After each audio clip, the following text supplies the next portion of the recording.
এই যে আমরা আলিফ দেখতে পাচ্ছি, আলিফের উপরে জবর, আলিফের নিচে জের, আলিফের উপরে পেশ, এই আলিফের নামটা আমরা কিভাবে চেঞ্জ করে পড়তে পারি।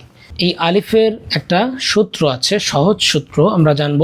আলিফের উপরে জবর, আলিফের নিচে জের, আলিফের উপরে পেশ, অথবা আলিফের উপরে যদি জজম থাকে। আর এই যে আমরা সাইন দেখতে পাচ্ছি, এই যে সাইন, অর্থাৎ এই যে পেশের এই অংশটুকু যদি আমরা কেটে দেই তাহলে হয়ে যাবে জজম, পুরোটা গোল থাকবে না। এটা হচ্ছে পেশ, এটা হচ্ছে জজম, জজমের এই অংশটুকু ফাঁকা থাকবে, এটাকে কি বলা হয়? জজম। এটা নিয়ে আমরা ইনশাল্লাহ সামনে কথা বলবো।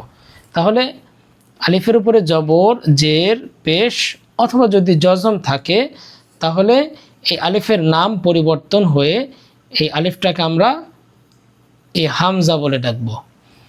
তাহলে আলিফের উপরে জবর, জের, পেশ অথবা জজম হলে ওই আলিফটাকে আমরা কি নামে ডাকবো? হামজা ডাকবো।